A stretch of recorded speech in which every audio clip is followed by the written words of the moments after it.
இந்த இடத்துல தற்செயலா இருக்கிறீங்க என்று யோசிக்கலாம். But I want you to know நான் உங்களுக்கு அறிவிக்க வேண்டிய காரியம் என்ன? that God has taken a hold of you. கர்த்தர் உங்களை பிடித்துக் கொண்டிருக்கிறார். Hallelujah. Hallelujah.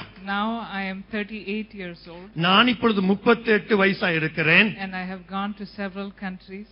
நான் अनेक தேசங்களுக்கு கர்த்தர் கொண்டு செய்திருக்கிறார். I have been in different situations. अनेक சூழ்நிலைகளிலே நாங்கள் இருந்திருக்கிறோம்.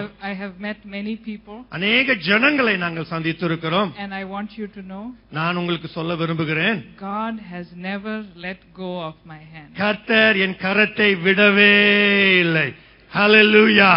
In the year 1984, 84ஆம் வருஷத்துல when my father's job changed, எங்க அப்பாவுடைய வேலை மாறும் பொழுது he moved to Brunei. அவங்க புருனை தேசத்திற்கு போனார்கள். We finished our schooling in Chennai. நாங்க சென்னையில ஸ்கூலை முடித்தோம். I finished my college in Anna University. அண்ணா யூனிவர்சிட்டியில காலேஜை முடித்தேன். Then we got married and we went to Brunei. கல்யாணம் ஆன பிறகு நாங்க புருனை தேசத்திற்கு போனோம். The Lord opened the doors for us to go to America. America தேசம் போகும்படியா வாசலை திறந்தார்.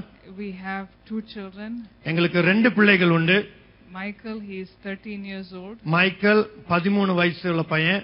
And we have our daughter Elizabeth. Elizabeth daughter. She's 9 years old. அவன் 9 வயசு. I want to share with you what happened in our lives 10 years ago. எங்க குடும்பத்துல என்ன நடந்தது 10 வருஷம் முன்பாக நான் உங்களுக்கு சொல்ல விரும்புகிறேன். I was pregnant with our second child. இரண்டாவது பிள்ளையில நாங்க Sheeba was pregnant. And I was 4 or 5 months pregnant.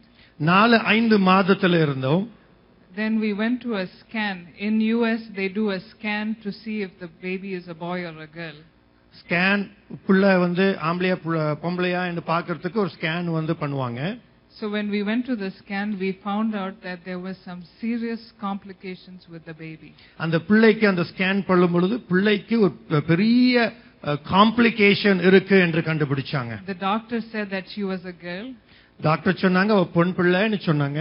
But she is not going to survive. ஆனா சொன்னாங்க அவ உயிரோட இருக்க போகிறது இல்லைன்னு சொன்னாங்க. They asked us to rush to a hospital nearby. பெரிய ஹாஸ்பிடலுக்கு உடனே போகும்படியா சொன்னாங்க.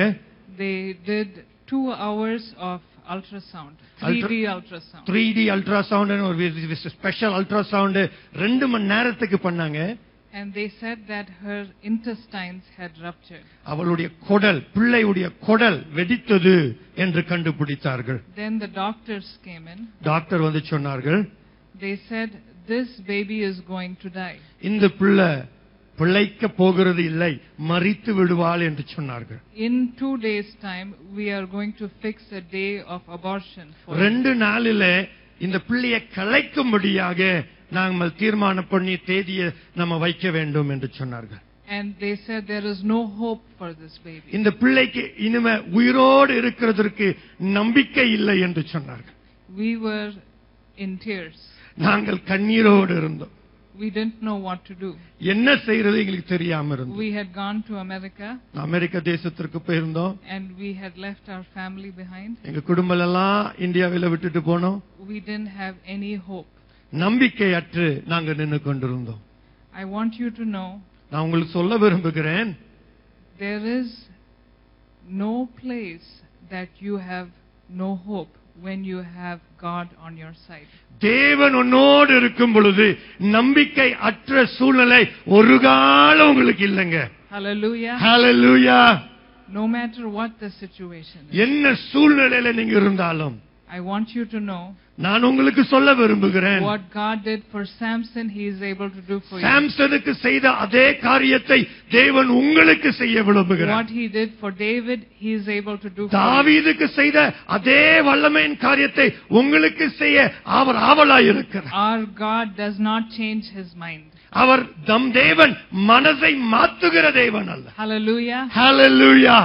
So we were in that hospital room. நாங்க அந்த ஹாஸ்பிடல் ரூம்ல இருந்தோம். Our God had not changed. நம்முடைய தேவன் மனசை மாற்றவில்லை. But our situations had not changed also. எங்க சூழ்நிலைகளும் மாறவில்லை. So we told the doctors, நாங்க டாக்டரை பார்த்து சொன்னோம், we do not want to do the abortion. நாங்க பிள்ளையை கலைக்க போகிறதில்லை என்று சொன்னோம். We believe God has given us this life. நாங்கள் விசுவாசிக்கிறோம் தேவன் எங்களுக்கு இந்த பிள்ளையை கொடுத்திருக்கிறார்.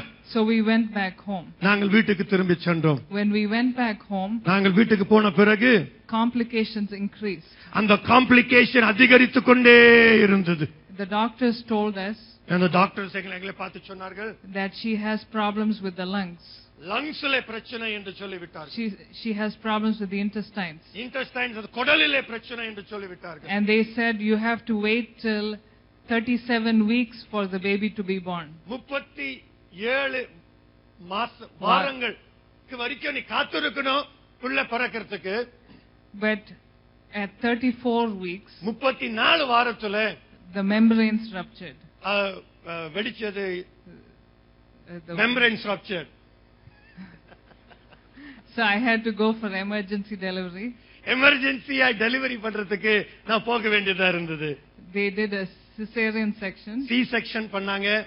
and they thought அவங்க யோசித்தாங்க, this baby is going to be small, இந்த பிள்ளை ரொம்ப சின்னதா இருக்கும், this baby is going to be weak, ரொம்ப பலவீனமா இருக்கும், this baby is going to die. இந்த பிள்ளை சாக போகும். So they were all ready for this baby to put her and treat her so that she could die in peace.